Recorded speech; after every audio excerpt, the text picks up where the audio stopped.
Margaret Chen is 68 years old. She lives in a modest two-bedroom house just outside Tulsa, Oklahoma, the same home she and her late husband bought in 1989. After 31 years as a school administrative assistant, she retired 6 years ago. Today, Social Security is the foundation of her retirement income. She also receives a small school pension and has a modest savings account. But like millions of Americans, everything in her monthly budget begins with one deposit from the Social Security Administration. Every October, Margaret follows the same routine. She pours herself a cup of coffee, sits at her kitchen table, and opens the annual letter from Social Security.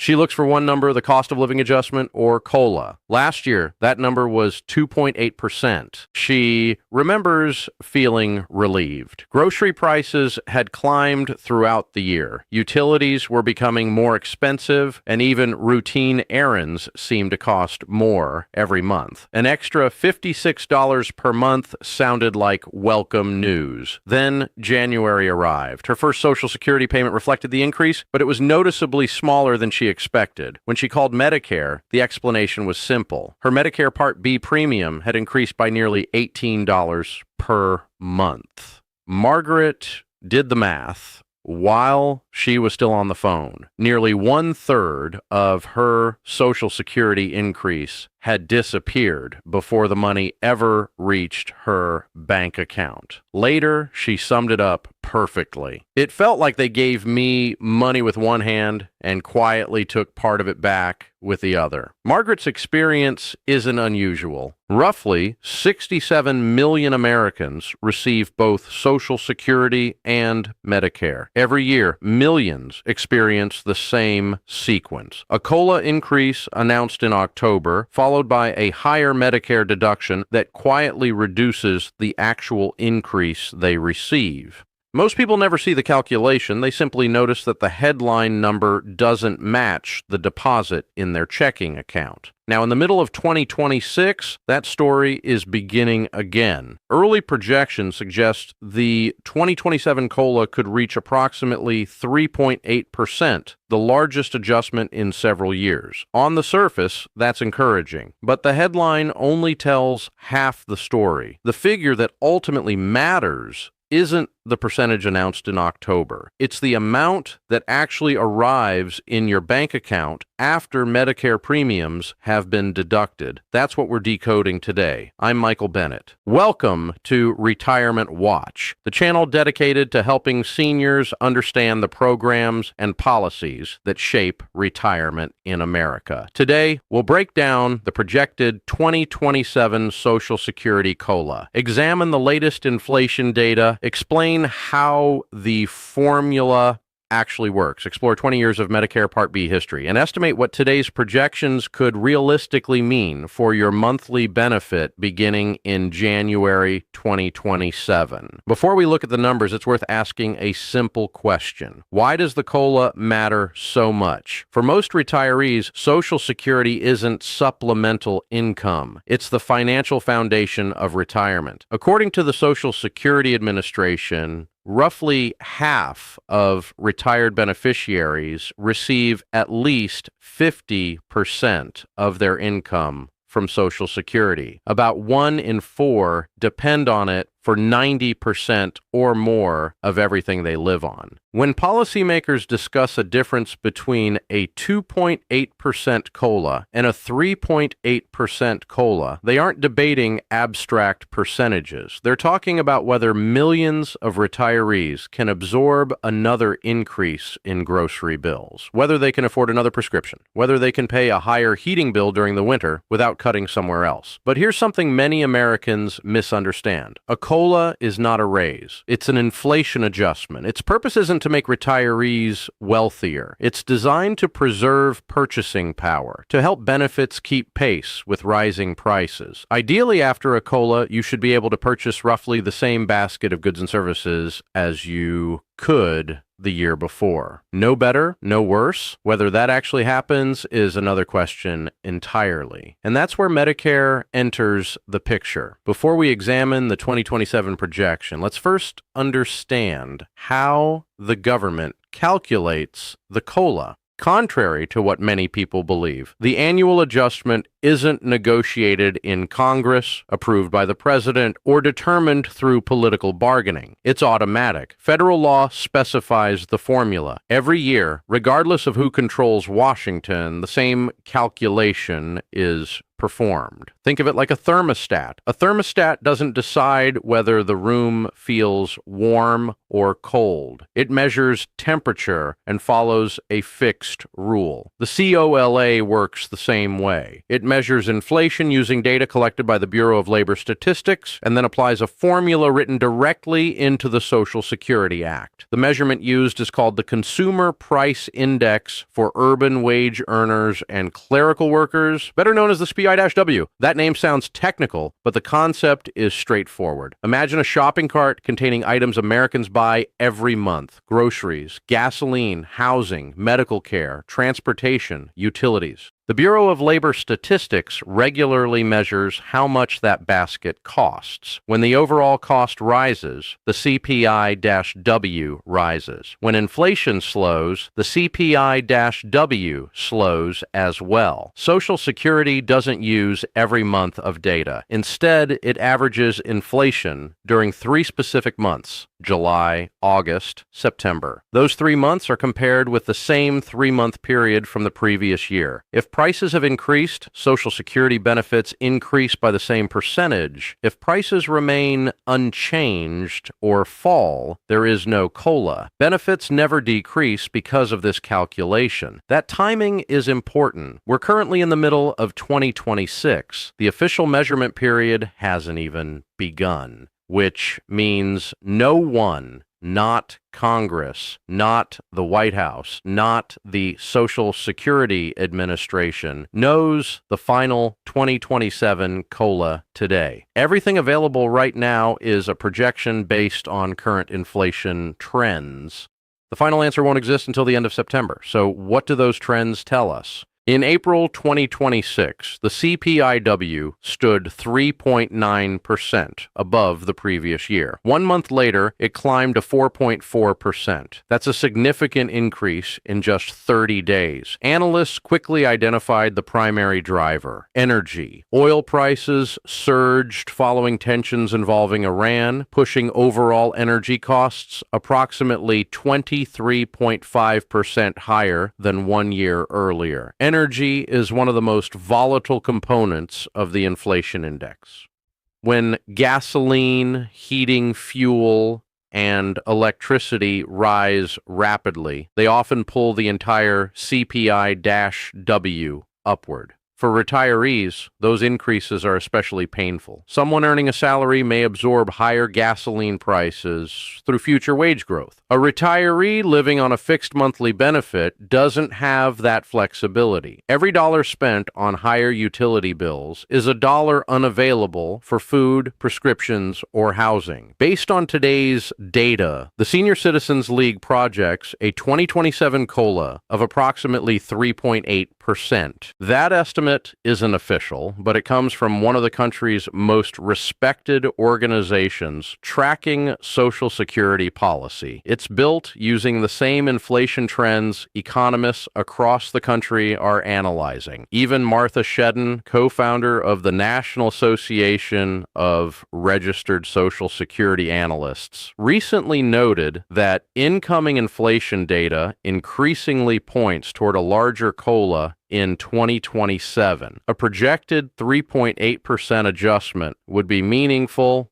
Since the current COLA formula was introduced in the late 1970s, it would rank among the larger annual increases and would represent the biggest adjustment since 2023. For the average retired worker currently receiving approximately $2,076 per month, a 3.8% COLA would equal roughly $78.89 in additional monthly income, or just under $950 over the course of a year. That's the figure you'll likely hear in news headlines this October. And it sounds like excellent news. But, as Margaret discovered last January, that headline isn't the number that determines what actually reaches your bank account. To understand that, we need to examine the relationship between Social Security and Medicare Part B, a relationship that has quietly reduced the real value of nearly every COLA for the past 2 decades. To understand why Margaret's actual increase was smaller than the headline suggested, we need to look at Medicare Part B. For many retirees, this is the missing piece of the puzzle.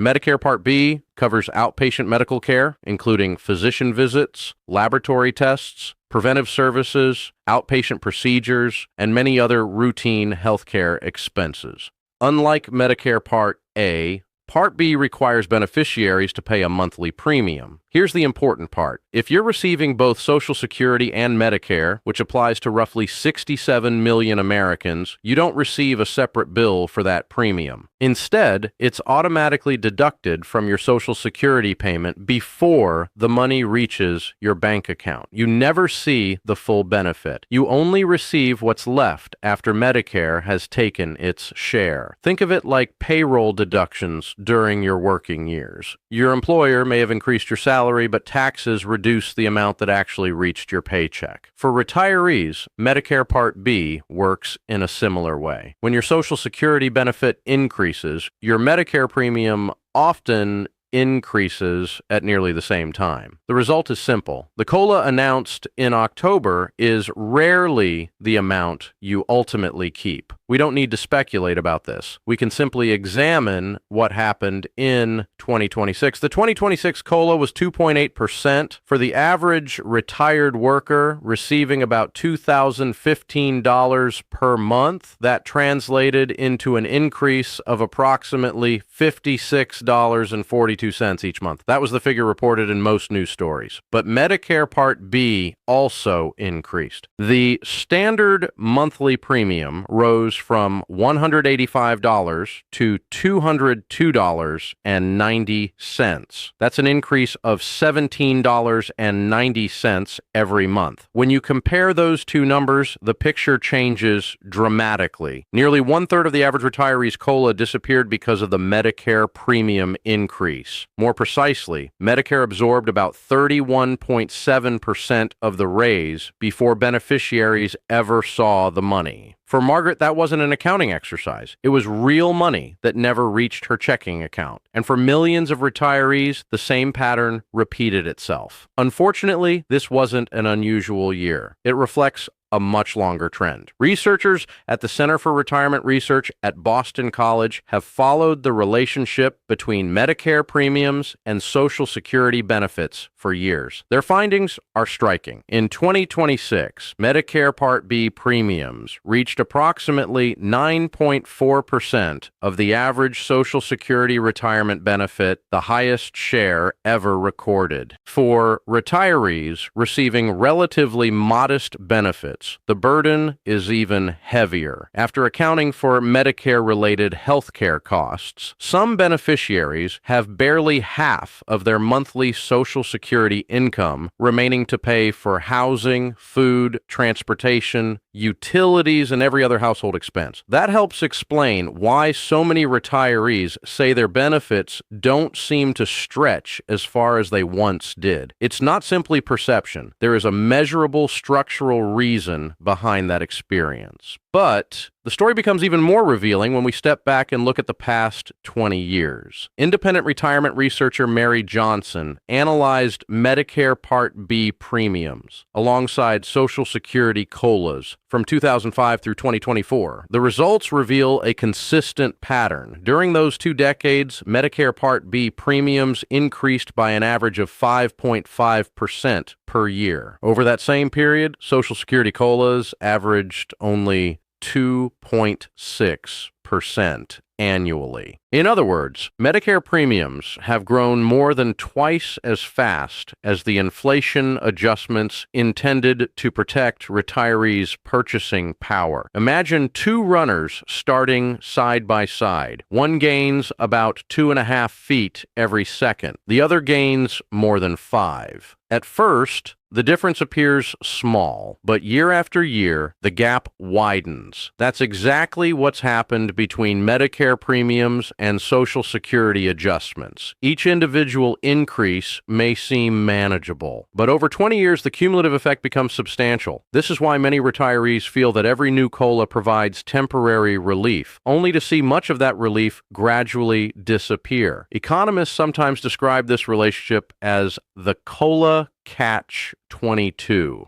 The name may sound dramatic, but the underlying mechanics are straightforward. Higher inflation generally produces a larger COLA. That sounds like good news. But the same inflation that increases Social Security benefits also pushes healthcare costs higher. Medical providers pay more for labor. Hospitals pay more for supplies. Prescription drugs become more expensive. Healthcare inflation rises. The Centers for Medicare and Medicaid Services then adjusts Part B premiums to reflect those higher projected costs. The result is that both numbers move upward together. A larger COLA often arrives during the same years that Medicare premiums increase the most. Good news and bad news become two sides of the same economic reality. This doesn't happen every year, but history shows it happens often enough that retirees should expect it whenever inflation accelerates. Understanding that relationship is essential before we discuss 2027, because even if the projected 3.8% COLA becomes official, the amount you actually receive will depend just as much on Medicare as it does on inflation. Let's translate those projections into actual dollars. Assume the current average monthly Social Security benefit remains approximately $2,076. Scenario 1 reflects today's most likely outlook. A 3.8% COLA combined with an 8% increase in the standard Medicare Part B premium. Your gross COLA would increase your monthly benefit by approximately $78.89. An 8% increase in the Part B premium would add roughly $16.23 to your monthly deduction. That leaves a net increase of approximately $62.66. In this scenario, Medicare absorbs about 1/5 of your COLA. Scenario 2 assumes the same 3.8% COLA, but a larger Medicare premium increase, about 10%, similar to what beneficiaries experienced in 2026. Your gross increase remains $78.89. Your Medicare deduction rises by approximately $20.29. Your actual monthly gain falls to roughly $58.60. More than 1/4 of your COLA disappears.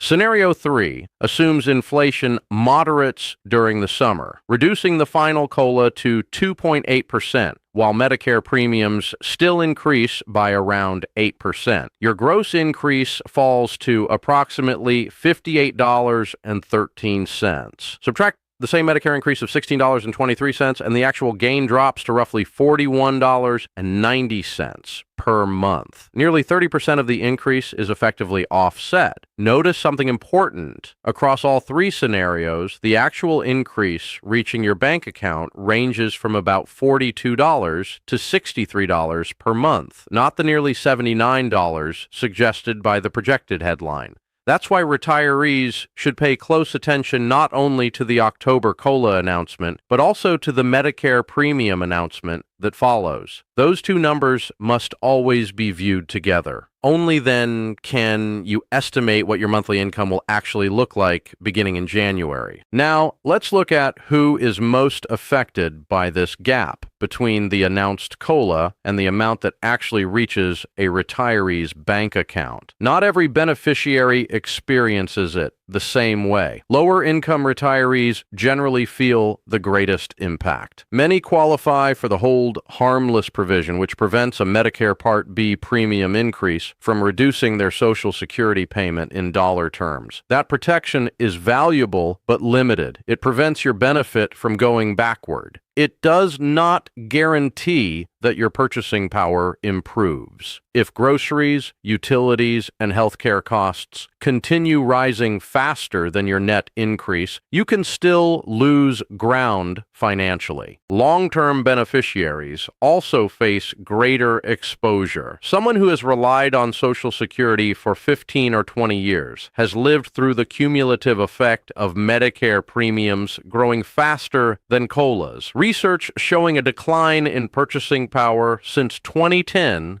represents an average across all retirees. For people who retired earlier, the cumulative erosion may be even greater. Women are statistically more exposed as well. Because women generally live longer than men, they spend more years depending on Social Security and are therefore exposed to this compounding pattern for a longer period of time. Now let's return to the 2027 projection itself. Remember, the current estimate of a 3.8% COLA is not an official announcement. It is the most credible projection based on today's inflation data. The first and most likely scenario, roughly a 50% probability, is a COLA between 3.5 and 4.0%. This assumes energy prices remain relatively elevated through the July to September measurement period. It also aligns closely with the Senior Citizens League's current estimate of 3.8%. The second scenario, which we estimate at roughly 35% probability, places the COLA between 2.8 and 3.5%.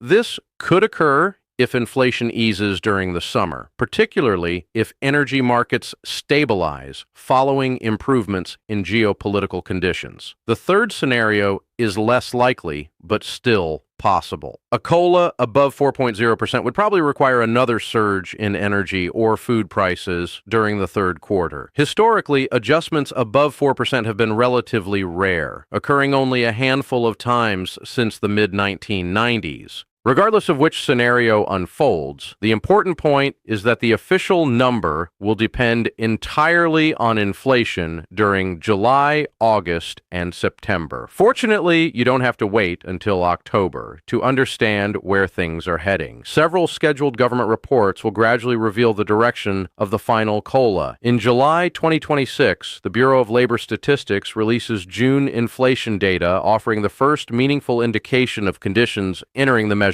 period. In August, the July CPI-W report provides a much clearer picture. By September, after the August inflation report is published, economists can estimate the final COLA with considerable accuracy because 2 of the 3 required months are already known. Then comes the official announcement. The Social Security Administration traditionally announces the COLA in October, but remember Margaret's experience. The October announcement tells you only the gross increase. The number that truly determines your monthly benefit arrives later. In November, the Centers for Medicare and Medicaid Services announces the official Medicare Part B premium for the following year. Only then can retirees calculate the increase that will actually remain in their monthly payment. There is another document many beneficiaries overlook. Before the end of September, Medicare plans send every enrollee an annual notice of change. Read it carefully. It explains premium changes, deductibles,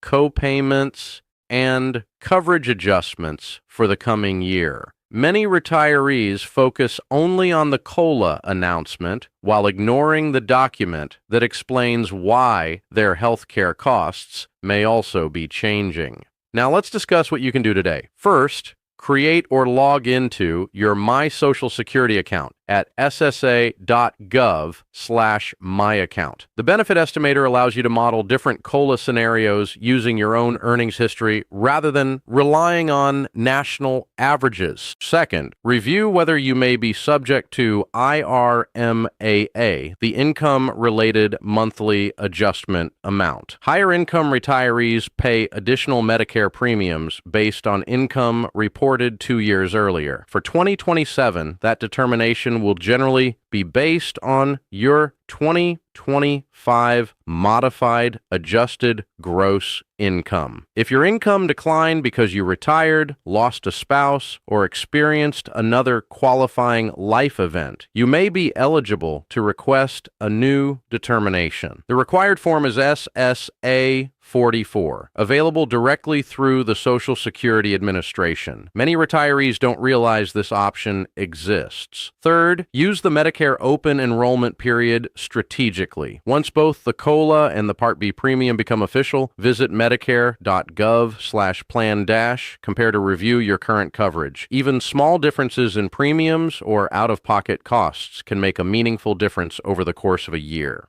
As always, this video is provided for educational and informational purposes only. Nothing here should be interpreted as financial, legal, tax, or retirement advice. Whenever possible, consult official government resources and qualified professionals before making important decisions. So what should you remember from everything we've covered? Today's inflation data points toward a 2027 Social Security COLA of approximately 3.8%, potentially the largest adjustment since 2023. For the average retiree, that represents roughly $79 more per month before deductions. But history teaches us that Medicare Part B rarely stands still. Over the past 2 decades, Part B premiums have consistently increased faster than Social Security COLAs, reducing the amount beneficiaries ultimately keep.